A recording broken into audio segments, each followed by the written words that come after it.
যারা এই রাজনৈতিক দল তাদেরকে খুব স্ট্রংলি রিফিউজ করতে হবে যে আমরা এই বিষয়টা নিয়ে আপনাদের সাথে আর কোনো কথা বলবো না। This is the right time. এতকাল যাবত রাজনৈতিক দল মানে অনেকগুলো রাজনৈতিক দল, সব দলেরই উচিত। তারা কি একমত হচ্ছে আপনার মনে হয়? প্রথমত তাদের হওয়া উচিত বিকজ এই জিনিসগুলো নিয়ে আমাদের দেশের সমাজে যে কালচারটা হয়ে গেছে, আমাদের দেশের লোকজন বেশিরভাগ ডান্ডাকে ভয় পায়, লাঠিকে ভয় পায়, তারপর শেষে ক্ষমতাকে খুব ভয় পায় এবং অনায়াসে বিনা পরিশ্রমে তারা যাকে বলা হয় ওই মানে খুব অর্জন করতে চায়।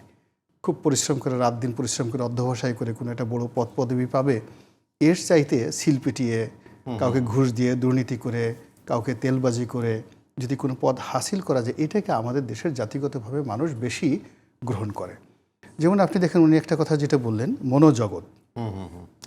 তো আমাদের দেশে যেমন দুটো মানে একটা আছে সংস্কৃতি আর একটা হচ্ছে অপসংস্কৃতি। মানুষের যে ব্যবহারের যে ভালো দিক, এটাকে বলা হয় সংস্কৃতি। কিন্তু আমরা কী করি দৈনন্দিন জীবনে ভালো কাজের চেয়ে যে মন্দ কাজগুলো করি। অনেকে গাঁজা খাচ্ছে। এখন আমাদের সমাজে যদি ধরেন গানকে একটা সংস্কৃতি ধরেন, জারি সারিকে ধরেন, তো যত মানুষ জারি সারি গাইছে তার চেয়ে দেখবেন ইয়াবা, ফেন্সিডিল, গাঁজা, এইদের যে খাদক, এদের এই মাদকের যারা বাহক এবং যারা ট্রেডার, এদের সংখ্যা অনেক অনেক বেশি। কিন্তু এটা সংস্কৃতি হয়নি, সংস্কৃতি হয়ে গেছে কিন্তু জারি সারি ভাওয়াইয়া। তা আমাদের এই সমাজে অনেক কিছু এখন হচ্ছে যেগুলোর সংখ্যাধিক্য আপনি বলতে পারেন, যেগুলো প্রচুর সংখ্যাধিক্য আছে, কিন্তু এটাকে আপনি বাঙালির সংস্কৃতি বলতে পারবেন না। মানুষের যে সংস্কৃতি, এটার প্রথম যে পার্টটা আসে সেটা হলো ব্যবহার, তার আচার আচরণ, ব্যবহার, বডি ল্যাঙ্গুয়েজ, এটা দেখে কিন্তু একটা মানুষের সংস্কৃতি বোঝা যায়। এখন সেই ব্যবহারের যে জায়গাটা, সেই ব্যবহারের মধ্যে আমাদের ওই যে আচরণগত একটা ত্রুটি, আমরা ভয় পাই, চারিদিকে চায়, চোখ পিটপিট করে, একবার পিছনে যায়, একবার সামনে আসে, কোথায় কি সুযোগ আছে, কোথায় কোনো ছিদ্র আছে কিনা, ওখানে ঢোকা যায় কিনা। তারপরে কোনো একটা জায়গাতে ঢোকার আগে সে চিন্তা করে পালাবো কী করে, হ্যাঁ, সিঁড়ির গোড়া দেওয়া, তার কোনো লিফটে ওঠার আগে সে চিন্তা করে কখন ছিঁড়ে পড়বে, তারপর শেষে ফায়ার লাগলে কখন কোন জায়গাতেই করবে। এই মানে সবসময় পালানোর রাস্তাটা সবসময় বেশিরভাগ মানুষ দেখে থাকে। তো ওই জিনিসটা এখন আমাদের মধ্যে চলে আসছে।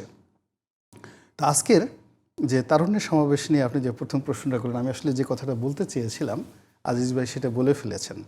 এবং ওটার প্রথম অংশটা আমার কাছে ডাইরেক্ট মনে হচ্ছে যে ছাত্র এবং যুবকদের যে সংগঠনটি এনসিপি, তাদেরকে একটা মেসেজ দেওয়া যে আমাদের স্ট্রেংথ তোমার চেয়ে বেশি।